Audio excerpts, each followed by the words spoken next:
好，跟住落嚟咧就會簡單介紹部機有啲咩 function 嘅。咁首先咧我哋會睇一睇上面呢幾個掣究竟係啲咩嚟嘅先。咁呢一個掣咧就會係校線嘅鬆緊啦。咁其實佢個 number 會去到大概係9嘅。咁 number 個數字咧越大咧就代表呢一條面線咧就越緊。咁我哋通常咧就會放啲口部嘅。咁如果你當然如果大家車啲薄嘅嘢就會校翻細啲嘅 number 嘅。正常嚟講其實3至5之間其實就放普通啲布都 OK 噶啦。咁呢個就會校線嘅鬆緊啦。而隔離呢一個咧就會係校線嘅闊窄嘅。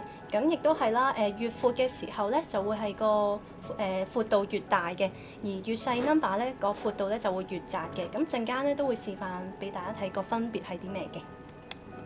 而呢一個咧就會係校線嗰個疏密嘅，疏密就係講緊線同線之間嗰個線部嘅距離咯。咁一陣間都可以示範俾大家睇個分別嘅。咁都係啦，1咧就會係最密啦，而4咧就會係最闊嘅。去到 F 呢一啲咧就會係開扭門嘅時候，我哋會用到呢一個要再密啲嘅。另外咧，再扭過少少就會去到呢一個啦。咁 SS 其實就係講緊呢一度呢一啲花款啦。咁由於咧我哋呢一個圈咧揀花款嘅，其實你會見到就會係1至到14號啦。而入邊呢個圈就會係15至到27號嘅。咁由於兩個係重疊嘅，所以咧當你如果要揀15至到27號嘅花嘅時候，呢一個記住扭去 SS 啦。咁我哋就可以選擇翻由15去到27號嘅花款㗎啦。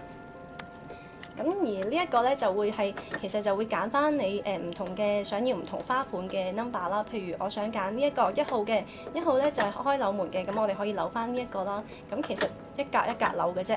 咁都簡單介紹下呢一個花呢一部機入邊究竟有啲咩花款啦，大家可以做到啲咩喎？咁1號咧就係開扭門啦。咁其實我哋2號咧，我哋就會最常用嘅直線啦。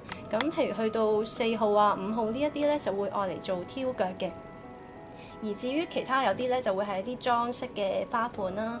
咁去到17、18號咧，我哋就會做閘骨啦。咁其實依些都可以做到一啲簡單嘅一啲閘骨鎖邊嘅，係啦。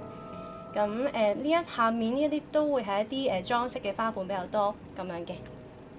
咁而另外咧，大家起針嘅時候咧都可以扭呢一個掣啦。咁其實通常咧就會向住一個方向，向住自己個方向。